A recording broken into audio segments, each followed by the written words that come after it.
사랑하는 여러분, 오늘 본문은 대제사장과 서기관들의 사악한 음모와 유다의 배신 사이에 한 여인의 아름다운 헌신이 소개되고 있습니다. 지금까지 수차례 예고되어 왔던 예수님의 순환이 구체적인 실행 단계에 접어들고 있는 것입니다. 마가는 먼저 이 일이 유대인의 가장 큰 명절인 유월절과 무교절을 앞두고 진행되고 있다고 보도하고 있습니다. 무교절은 유월절로부터 시작되어서 한 주간 이어지는 축제이죠. 유월절은 이스라엘이 하나님의 백성으로 세우신 것을 기념하는 절기입니다. 무교절은 이스라엘이 급하게 애굽을 빠져나오느라고 누룩을 넣지 않은 빵을 먹은 것을 기념하는 절기입니다. 이 절기들은 이스라엘이 하나님의 언약 백성으로 세움받은 사실을 확인하고 또 기억하는 절기죠. 이때에 예수를 죽일 모의가 언약 백성의 지도자들에 의해서 꾸며집니다. 언약 백성의 지도자들, 당시에 종교 권력자들이 이 언약의 대표자로 오신 예수님을 죽이려 하는 음모가 꾸며지는 것입니다. 그들은 밀란을 두려워합니다. 그래서 명절 기간을 피해서 자신의 거사를 진행하려 합니다. 그들은 사람을 두려워하고 있습니다. 그러나 하나님을 두려워하지는 않습니다. 여러분, 악한 자가 따로 있는 것이 아닙니다. 사람을 두려워하면서 하나님을 두려워하지 않는 자들이 악한 자입니다. 하나님께서 자신에게 주신 자리와 역할을 하나님을 위해 사용하지 않고 자신을 위해 사용하는 자가 악한 자가 됩니다. 예수님은 자기 백성을 찾아 이 땅에 오셨습니다. 그런데 그 나라 백성의 지도자들에 의해서 배척당하시고 죽임당할 운명에 처하십니다. 예수님을 향한 이 배척과 제거의 어두운 음모는 예수님의 사랑하시는 제자의 배신으로 완성됩니다. 마가는 예수를 넘겨준 자를 12 중에 하나라고 소개합니다. 예수님의 순환 예고가 거듭되는 동안에 제자들은 한결같이 몰이해의 답답한 모습을 보였죠. 이 몰이해 속에는 단지 그들의 이해 부족을 넘어서 그들의 자기 신념의 과잉이 있었습니다. 선생님의 가르침을 수용하지 못하게 하는, 받아들이지 못하게 하는, 스스로 꽉 차 있는 그런 자기 신념의 과잉은 결국 선생을 팔아넘기는 배신의 행동으로 발전합니다. 사랑하는 여러분, 악이 승리하는 자리에는 악한 연합이 있었습니다. 당시에 대제사장과 서기관들은 원래 친한 사이가 아니었습니다. 마치 여당과 야당 사이처럼 서로 으르렁거리고 경계하고 대척점에 서 있는 관계였죠. 그러나 예수님을 죽일 모의에는 서로 손을 잡습니다. 이렇게 맞잡은 손에 이 악의 연합에 불을 붙이는 역할을 예수님의 제자가 합니다. 예수님께서 사랑을 쏟아 부어주신, 예수님께 은혜를 가장 많이 받은 그 예수님의 제자가 이 사건을 발화하게 하는 방아쇠가 됩니다. 예수님은 자기 백성의 지도자로부터 배척당하시고 또 사랑하는 제자의 배반이라는 이 이중적 아픔 가운데서 압박을 받고 있습니다. 그러나 여러분, 악이 승리하는 것 같지만 그것은 언제나 사실이 아닙니다. 악한 자의 의도대로 예수님의 순환이 이루어지는 것 같지만 결코 그렇지 않습니다.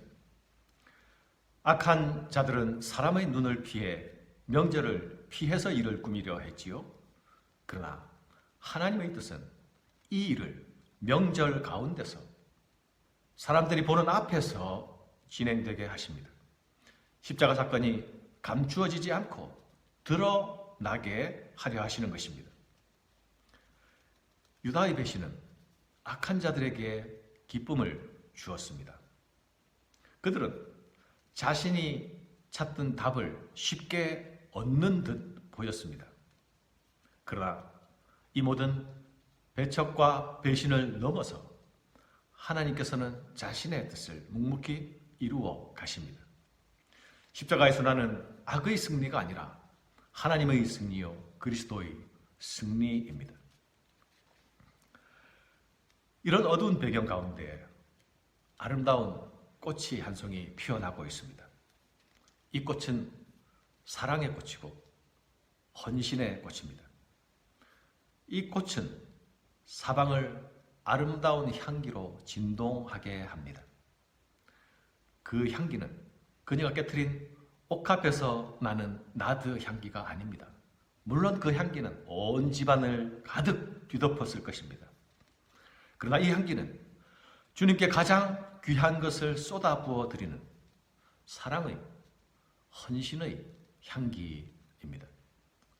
이 향기가 더할 수 없이 아름다운 향기가 되는 것은 주변에 가득한 악취와 대비되고 있기 때문입니다. 마가는 악한 자의 배척과 제자의 배신 사이에서 이 헌신 사건을 보도하고 있습니다. 마가의 전형적인 샌드위치 기법이죠. 당연히 이 강력한 대비를 통해서 이 여인의 헌신에 대한 메시지를 강화하려는 의도일 것입니다. 제자의 배신과 여인의 헌신이 대비됩니다. 제자의 실패와 여인의 인정받음, 칭찬이 대비되고 있습니다. 사람들의 몰이해와 주님께서 풀어주시는 진정한 이 사건의 의미도 대비되고 있습니다. 사랑하는 여러분, 사람들은 효율성을 중요한 가치로 여기죠. 우리는 가성비란 말을 많이 사용하고 있지 않습니까? 소비 생활에서 효율성을 추구하는 단어 중 하나가 이 가성비란 말일 것입니다. 여인이 주님께 부은 이 나드 한 옥합은 실제로 굉장히 비싼 것이었죠. 300데나리온 이상 가는 가치라 말합니다. 노동자의 1년치 임금에 버금가는 액수이니 아마 우리의 1년 연봉이라 생각하면 될 것 같습니다. 이것을 한 번에 쏟아붓는 행동을 보고서 사람들은 일제히 분노합니다. 여인은 이 귀한 것을 주님께 쏟아부었는데 사람들에게 인정이 아니라 책망을 받습니다. 예수님의 바로잡아 주심이 없었다면 이 여인의 헌신은 비난의 대상으로만 남게 되었을 것입니다. 효율성은 지혜로운 소비 생활에는 중요하지만 그러나 효율성이 언제나 옳은 가치는 아니지요. 사랑의 헌신은 계산과 수치로 환원할 수 없습니다. 사랑 자체도 수치로 계산할 수 없는 것이죠. 최고의 사랑, 최고의 헌신은 마치 낭비처럼 보일 수 있습니다. 그러나 이것을 굳이 낭비라고 말한다면 이것은 거룩한 낭비입니다. 하나님께서는 우리를 거룩한 낭비로 사랑하셨습니다. 무한한 허비로 우리를 사랑하셨습니다. 계산된 사랑은 부족한 사랑입니다. 진정한 사랑은 계산을 뛰어넘습니다.